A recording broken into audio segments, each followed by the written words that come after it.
video is a little introduction to Vinyasa. Vinyasa can be translated in different ways.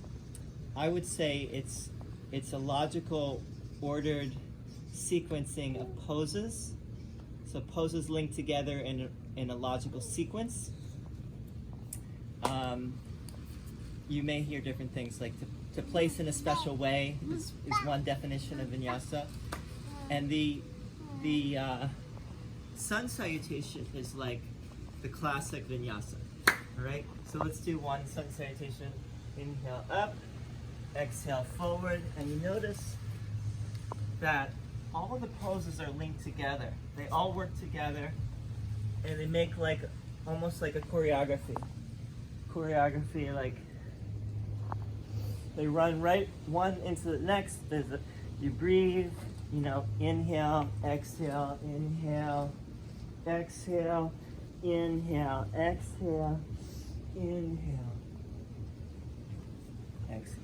So when you do, as a teacher, as a yoga teacher, when you are designing your class, and especially if you're going to do Vinyasa flow or Vinyasa style, then what you're going to learn to do over time is to link poses together.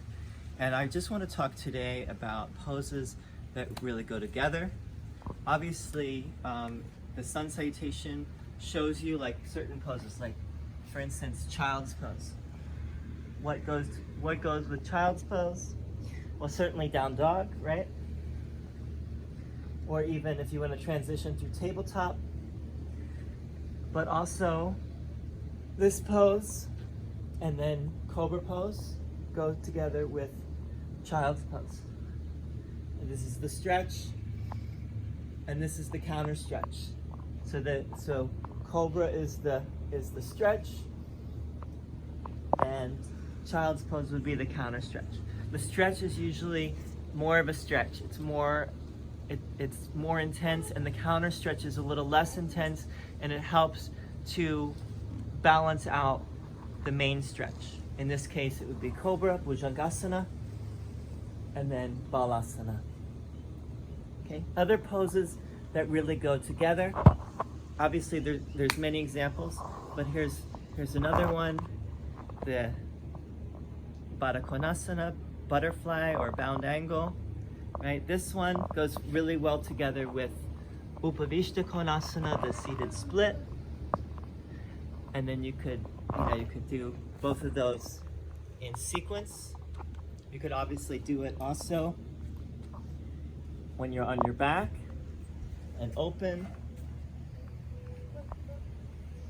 And then this one also goes really well together with Happy Baby. Coming to Happy Baby and then going into Baddha Konasana. Maybe Supta Baddha Konasana, like so.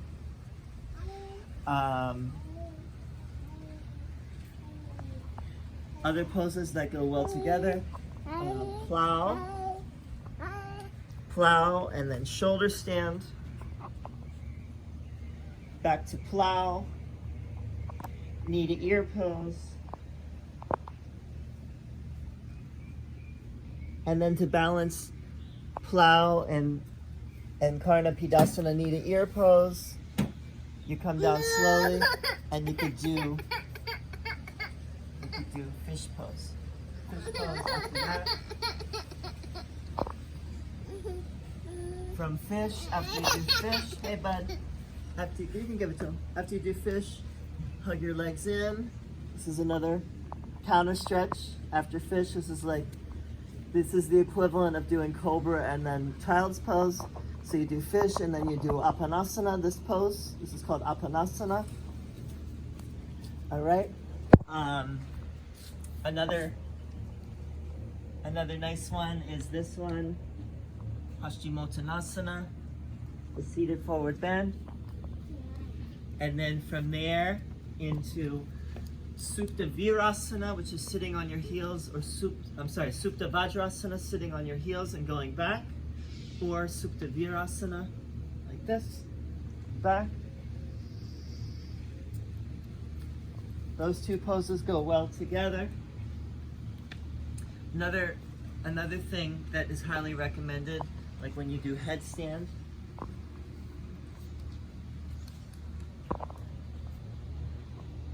you come down from headstand and you don't just come right out of it, but you go into child's pose and move your head side to side.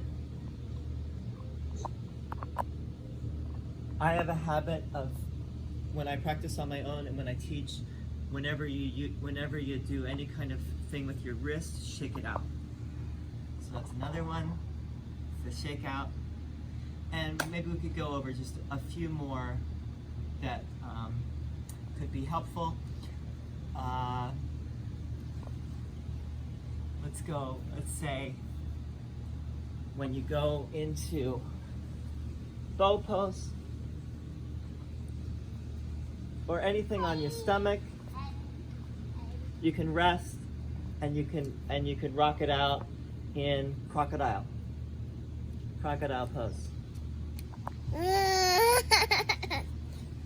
If you do upward bow, Urdhva Dhanurasana. Actually, I'm going to do it off the mat because the mat's a little slippery. So you do Urdhva Dhanurasana. Now, some people say don't go immediately into Apanasana. I don't necessarily agree with that, but if you want an easier, maybe a gentler transition or gentler counter stretch, you could do one leg in, then the other leg in. Okay? I would also say when you do the supine twist, when you come back, you can hug both legs in as a counter stretch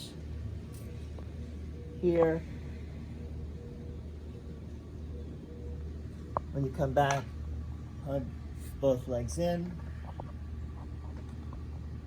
But I think the main idea that I wanted to get across in this little video is stretch, counter stretch, or pose, counter pose.